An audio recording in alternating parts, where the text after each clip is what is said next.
Brought to you by Agilus Diagnostics.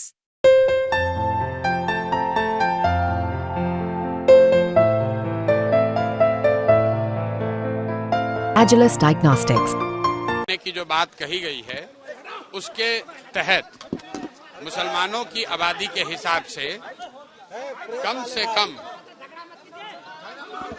से कम 40 विधानसभा सीटों पर मुसलमान समाज के काबिल लोगों को चुनाव लड़ाने का ऐलान पहले से किया गया है। और ये जो जनसुराज में पहले से अन्य वर्गों के लिए बात कही गई है उसके अनुरूप है, ये कोई अलग नहीं है।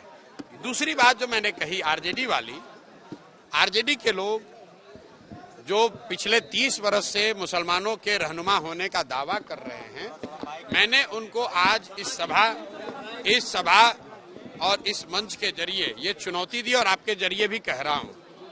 अगर वो ये कह रहे हैं कि भाई जनसुराज के लोग आएंगे, वो मुसलमान अगर उनको वोट देगा तो वोट बटेगा, तो मैं उनको कह रहा हूं कि जहां पर भी मुस्लिम उम्मीदवार आपके जीते हुए हैं, आप खड़ा करो मुस्लिम उम्मीदवार।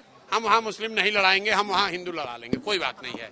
तुम पहले मुसलमानों का जिनका वोट लेते रहे हो 30 वर्ष से, उसका हकमारी बंद करो और हिम्मत हो तो उनको आबादी के हिसाब से टिकट देके दिखाओ। वोट तो तुमने लिया है, ये हमने उनको चुनौती दी है। अगर वो स्वीकार कर लें तो बिल्कुल जो मुस्लिम उम्मीदवार को खड़ा करेंगे, हम लोग वहां मुस्लिम नहीं लड़ाएंगे। अरे भैया, दल बना नहीं और आप सीएम कौन होगा? अगले साल 2025 में जनसुराज का मुख्यमंत्री बनेगा, जनसुराज की सरकार बनेगी। उसमें इफ बट किंतु परंतु मत रखिए। बाकी कौन बनेगा, देश राज्य की जनता होशियार है, वो चुनकर अपने आप बता देगी।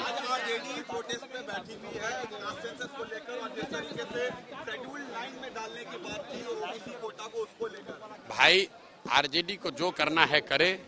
हमारी लड़ाई आरजेडी से है ही नहीं। जनसुराज की लड़ाई सीधे एनडीए से है। लोकसभा के चुनाव के नतीजों को अगर आप देखिएगा तो 176 सीट पर तो एनडीए आगे है। आरजेडी तो ना 3 में ना 13 में। आरजेडी को कौन पूछ रहा है? लड़ाई हम में और एनडीए में है। आरजेडी चाहे धरने पर बैठे या चाहे जाकर अनशन पर बैठ जाए।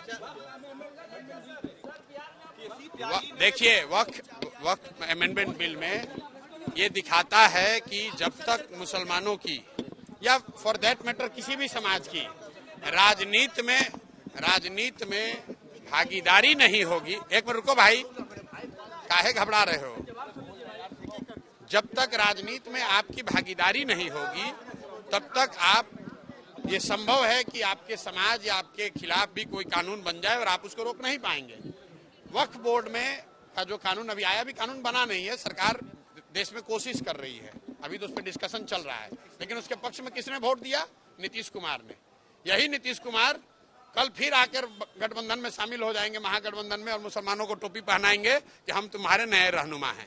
इस आदमी ने, जदयू ने, सीए एनआरसी में भी ऐसे ही धोखा करके वोट किया था। फिर इंडिया में आकर मुसलमानों को बेवकूफ बना रहे थे कि भैया हम तुम्हारे साथ हैं। मैं आपको बता रहा हूं, जितने मुस्लिम नेता, जो मुस्लिम समाज के लोग आज जदयू के साथ हैं, कम से कम ये वक्फ बोर्ड का निर्णय आने के बाद, जबकि जदयू के सांसद और इनके लोग खुलेआम लोकसभा में इसके पक्ष में खड़े थे, कम से कम अभी तो अपना पद छोड़ो। लेकिन एमएलसी बनने के लिए, मदरसा में डोनेशन के लिए, सरकारी मदद के लिए, बोर्ड में चेयरमैन बनने के लिए अगर आप अपने कौम को बेच रहे हो तो लालू, नीतीश और प्रशांत किशोर को दोष मत दो, दोषी अपने आप को मानो।